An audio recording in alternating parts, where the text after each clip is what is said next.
called gesso. It's supposed to strengthen the fabric and make it more white. So first I painted the sky with acrylic, and then I was forced to go back in with oil paints. People can swim since they're all just like around water all the time, you know? Like, I hope that Venus can swim. She is literally on a seashell. You know, I like to think about this painting in the following manner. It's a little bit contrived, but it's kind of fun. And yeah, that's the story of how the birth of Venus came to be. So at this point, I was about finished painting the two hooligans that are like flying on the left. Nothing really all that exciting happened here, except for one thing. I got cocky and decided to paint her face without sketching it out first, and I ended up paying dearly for my sins. So after my fit was over, I decided to paint the shell, which looks kind of difficult. It becomes pretty obvious that most of the dimension of it actually just comes from the fact that you're alternating dark and light colors.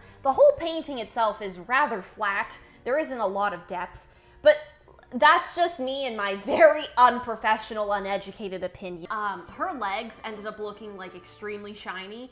And I know that like part of the lore of the painting is that Venus had just been born or something. So eventually I fixed their faces. I painted both of those two people on the left, plus Venus's face. I fixed her face. It was all actually looking pretty good. I spent some time just working on details. You know, there were waves, and then there were like flowers, and then there was these like wheat things, plus the grass with the yellow line. Actually, about the leaves in the top right corner, I ended up kind of making them look a little bit like a Hawaiian t-shirt. So anyways, I started by painting just the red fabric. That went pretty well. I usually like to paint fabric, so this wasn't too much of a big deal for me. And then I painted that white dress, and it was looking a little bit dumpy. It kind of looked like the white dress that Tris wore. So I waited a couple days for it to dry, and then I painted like a bunch of flowers. Finally, the sleeves, they look like ghosts, but I was able to do it, and they actually look kind of good, so I'm surprised about that. So the first time I painted her face, the features were all in the wrong places and her skin was translucent. You know what? Okay, fine. I made her eye like too far down and her nose was huge and it came out to here. It was like Pinocchio looking ass, you know? So then I waited another 3 days to finish her face. And finally, third time's a charm.